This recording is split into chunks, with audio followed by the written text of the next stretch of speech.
Welcome to War Bios, where we delve into the most pivotal conflicts in history, and I'm your host, General Biography.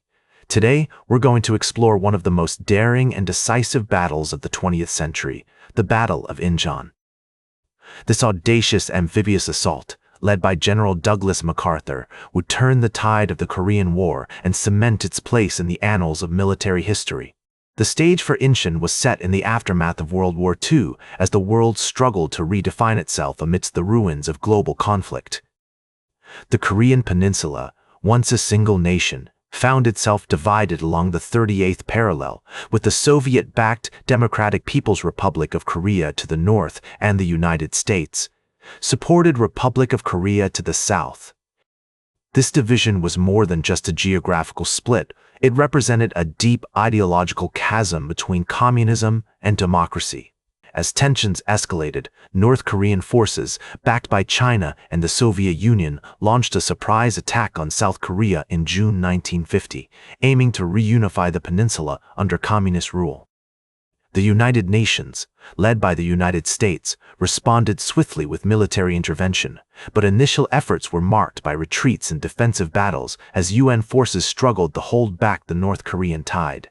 The early months of the war saw a series of setbacks for the UN command, including the fall of Seoul, the capital of South Korea, and the desperate defense of the Pusan perimeter in the southeast corner of the peninsula. It was within this context of urgency and strategic necessity that General Douglas MacArthur, the commander of the UN command, began to conceptualize a plan that would change the course of the war.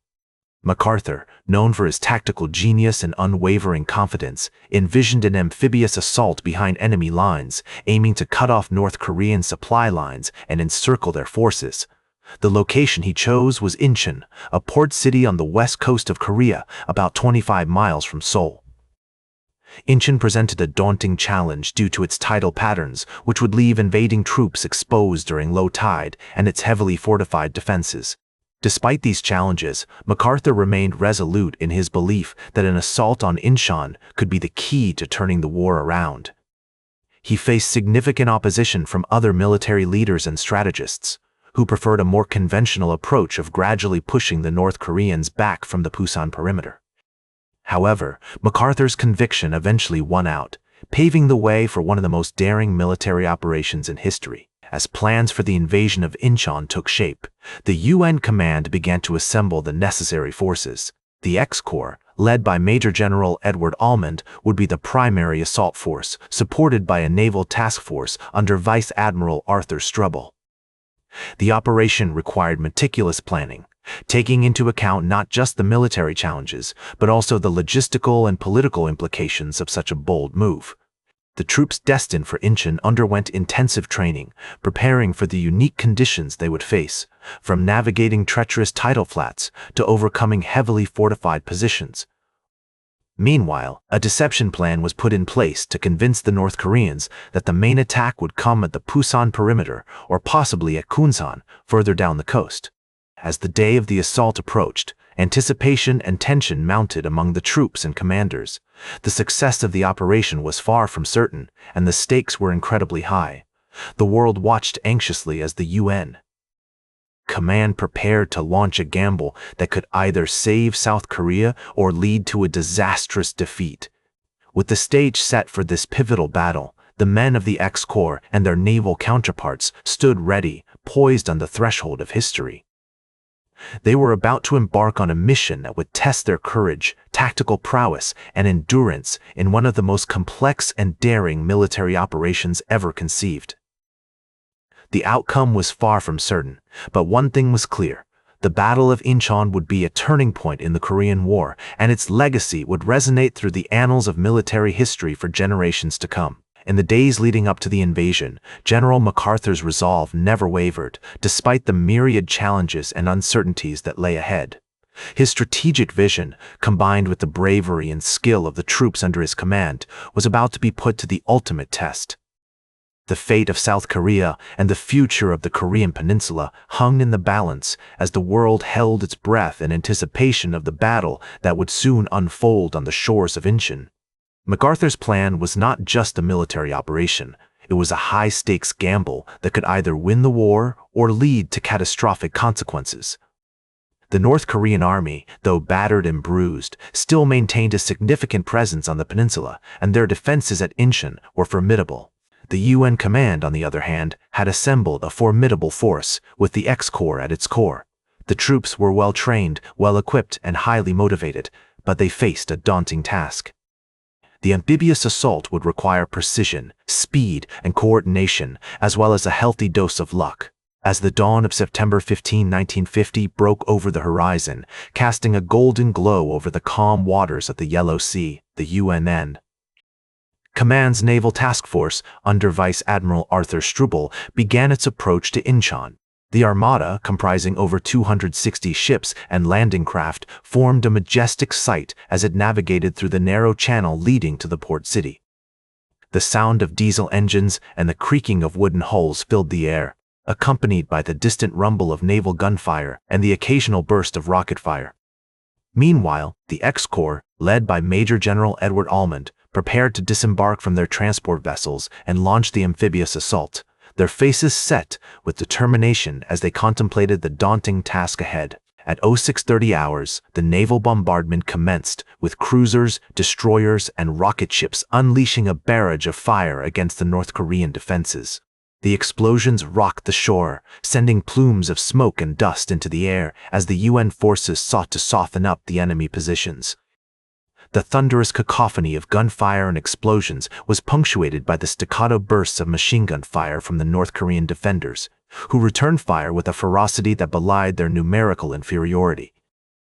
As the shelling continued, the landing craft, carrying the first wave of troops, began their approach to the beach, their ramps dropping with a splash into the chest-deep waters of the tidal flats. The Marines of the 1st Battalion, 5th Marines, led by Lieutenant Colonel Robert Taplett, were among the first to disembark from their landing craft and wade through the treacherous waters. As they struggled to make their way to dry land, they came under withering fire from the North Korean defenders, who had survived the initial bombardment.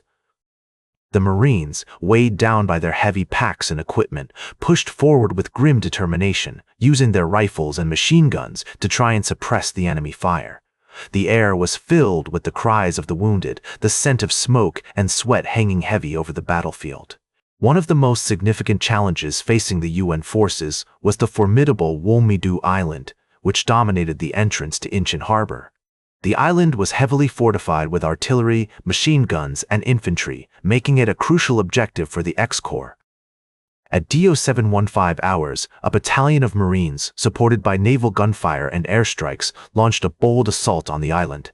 After a fierce and intense battle, marked by hand-to-hand combat and desperate last stands, the North Korean garrison was overwhelmed, and Wolmido Island fell to the UN forces. The capture of the island marked a significant turning point in the battle, as it secured the flank of the X-Corps and allowed them to pour more troops ashore. As the day wore on, the UN troops continued to pour ashore, expanding their beachhead and pushing deeper into the city. The fighting was fierce and chaotic, with both sides suffering heavy casualties. However, the UN troops continued to pour ashore. Forces held the initiative, driven by their superior firepower, training, and determination. They advanced through the narrow streets of Inchon, clearing buildings and securing key intersections in a grueling, block-by-block struggle. By nightfall on September 15, the X-Corps had established a solid foothold in Inchon, paving the way for the next phase of the operation. Forces, as well as the strategic vision of their commander. As the battle raged on, it became clear that the tide of the war was about to shift in favor of the UN command. The North Korean army, caught off guard by the audacity of the Inchon landing, was reeling from the shock of the assault. Their defenses were crumbling, and their troops were beginning to retreat in disarray.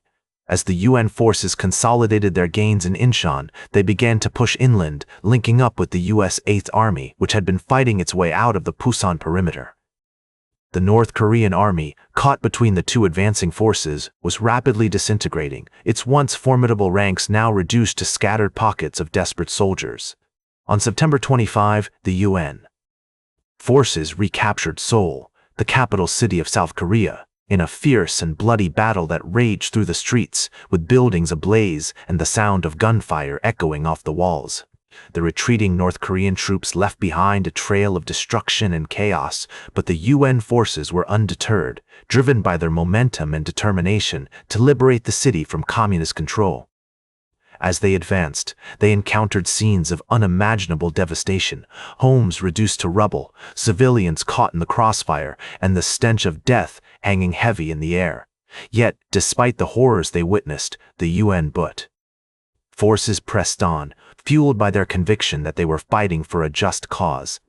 The war continued to unfold like a complex tapestry, with each thread representing a different aspect of the conflict: the military strategy, the diplomatic maneuvering, and the human cost.